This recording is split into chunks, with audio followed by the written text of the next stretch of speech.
ओपी यादव अहाँ जहाँ तक तो छी अहाँ के रामुदगार सनी बुलबैया मेकअप रूम में अहाँ आबे के कोशिश करियो।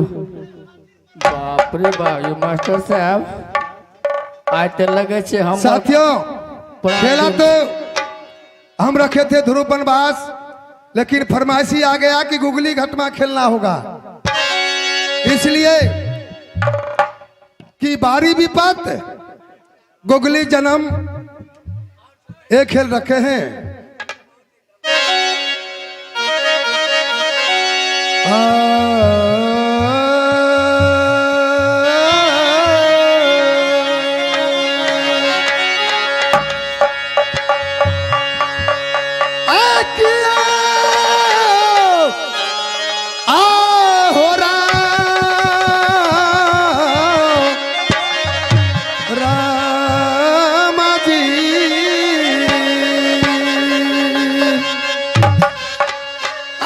प्रथम सुमरनवा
रे सुगर की बच्चा, मारा मारा मारा ना, मारोगे। मारो मारो।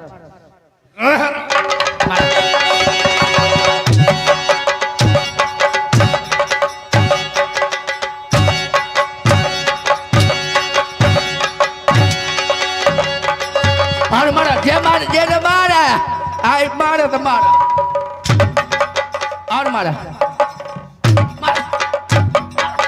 मारा मारा मारा मारा जे मारी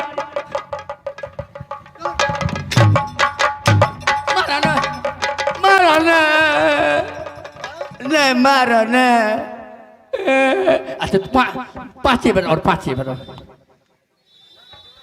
दे ठंडा कर दूंगा। मालिक गोर लगे छी। खुश रहो। ए कपार रे ठोको। क्यों रे? झाड़ा लग जाते। तो चले चला बलान के निकाल में झरा फिर लेना।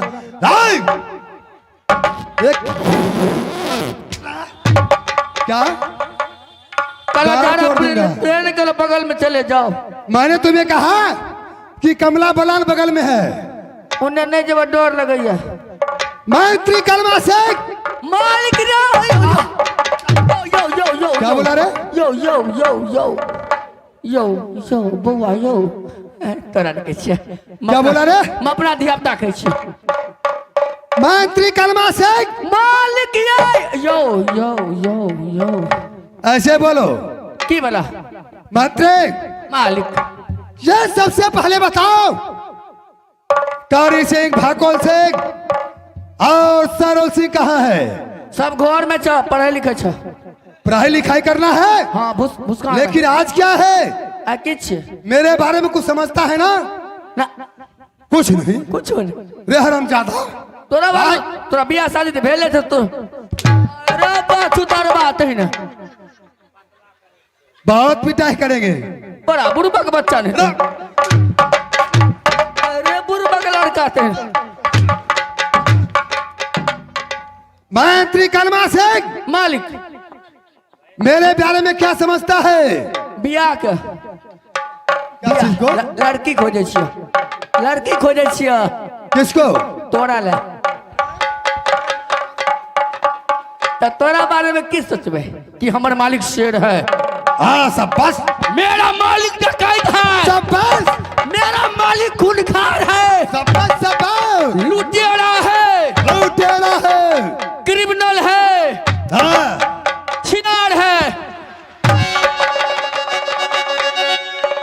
की कह गेले रो भाई? ई की कह गेले यो? क्या बोला रे? अति डाकू है, डाकू है। ऐसे बोलो। मेरा मालिक डाकू है, लुच्चा है, लोफर है। चुका दिला ये क्या हरी गया तेरे दुनिया में तेरा साला सारा मेरे यार।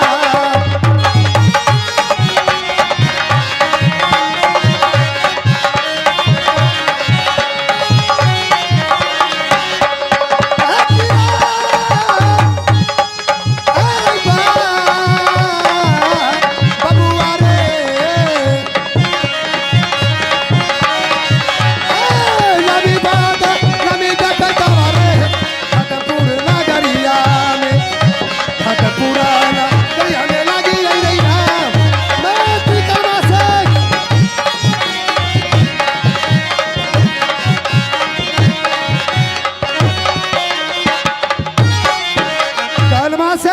मालिक हो। इस समय सरुल की बुला कर लाओ। सरुल के? हाँ। अकेले नहीं होता। क्यों? खाना खाए छ। खाना खा रहा है रे? हाँ। ठीक है, तब तक मैं घूम लेता हूँ। तब चल जाना बगरी और टोल। सरुल की बुला के मुझे दरबार ले आना। बगरी टोल के बीच में चल जाना। किस लिए? डकैती करे ले। बगरी? अरे डकैती करेंगे तो बगरी टोल पर करेंगे रे। सुने छे उस बनैया बहुते बेचल पैसा हते हो। बनैया सुकर हाँ बहुत मारता है। पैसा घर में आल हते गुरान के। मंत्र कर्मा से मालिक रे यो गलती भए गेल, गलती भए गेल। मैं तब तक शेयर कर लेता हूँ और जाके तूने सरुल को साथ कर को सीध ही मुझे दरबार ले आना। ठीक है, मैं मंगाऊंगी। मैं मंगाऊंगा।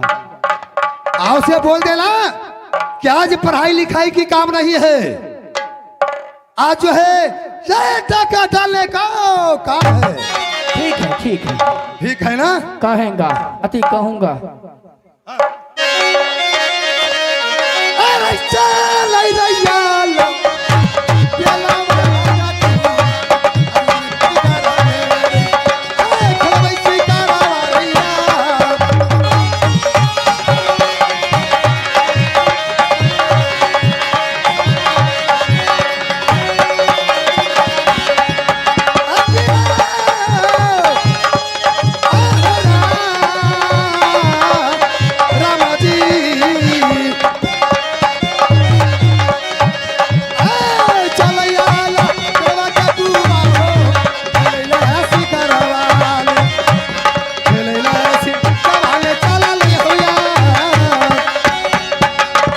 रंजीत भैया, रंजीत तोरा सुरेश भैया हाथ के चरोता वाला, रंजीत तोरा सुरेश भैया हाथ के चर।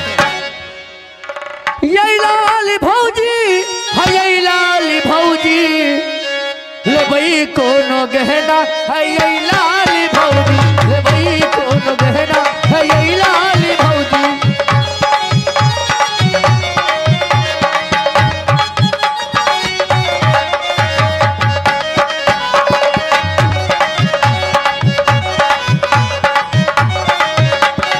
ये लाल भौजी है, ये लाल भौजी, ये लाल भौजी है, ये लाल भौजी लेबई कोनो गहना है, ये लाल भौजी लेबई कोनो गहना।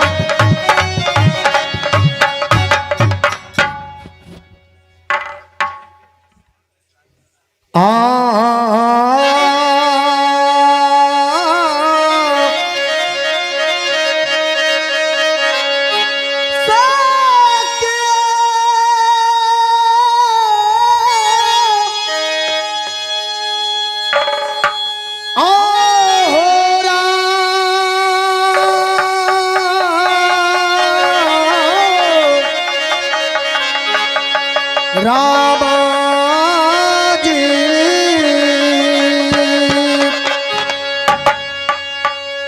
आये प्रथम सु मीरा ना यही करिए मैया सारो साथी को, मैया सारो साथी को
घाटमपुर शहर और पिताजी का नाम राजा रघुनंदन सिंह है। हमसे बड़े भाई का नाम गंगवा छत्री और सबसे छोटा भाई का नाम बउआ शेरुल है और मेरा नाम कारी सिंह है। अब मैं यहाँ से अपने भाई साहब के पास चलता हूँ। आज किसी बैंक को लूटने का योजना बनाऊंगा। मैं जा रहा हूँ अपने बड़े भैया से मिलने।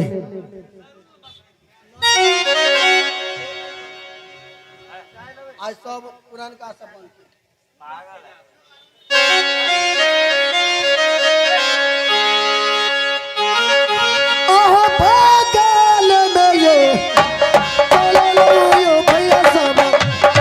भैया ना जदी काने भैया ना जदी का बहुला अब तू मालैया की बाबा जा के तावा जी नैया तूने ए चपला जा गाला परिया हो रैया बाबा चलो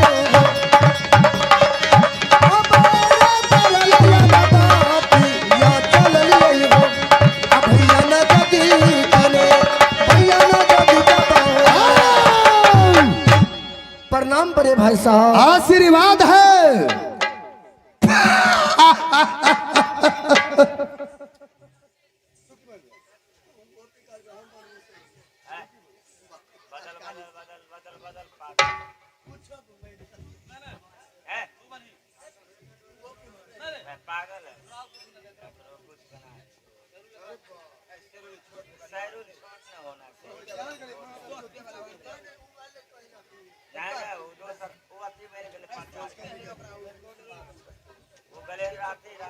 सुनाओ क्या खबर लेकर लाया है? आज मैं तो आपके ही पास आया हूं भैया कि आप तो लुटेरा है और आपके साथ में जो भी भाई है सातों के सातों भाई लुटेरा है। कारी सिंह तो आप बताइए भैया कि आज कहां का योजना बना है, किस बैंक को लूटना है? कारी ये तुम जानता है कि गंगवा छत्री को पांव चल जाता है तो तलवारों करक करक उठने लगता है। हाँ ये तो बहुत खुशी की बात है भैया जी। अगर रात की बच्चा रोता है तो माँ कहता है सो जाओ नहीं तो गंगवा छत्री पहुंचेंगे। हाँ हाँ ये तो है भैया। तो आज उस देश उस गांव में डाका डालना है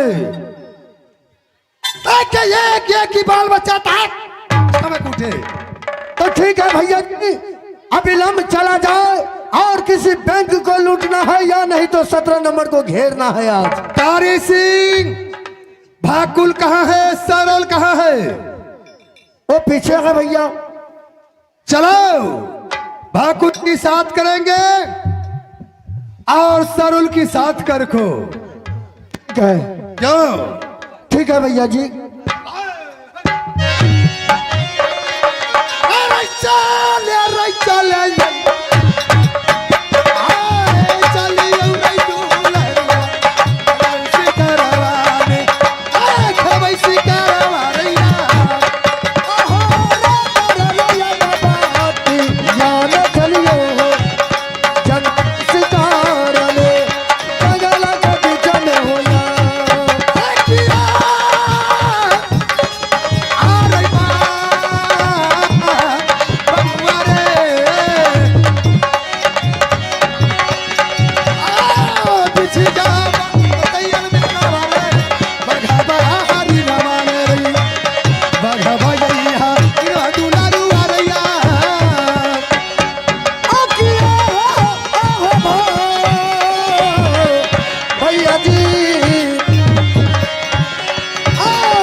जंगला शिकार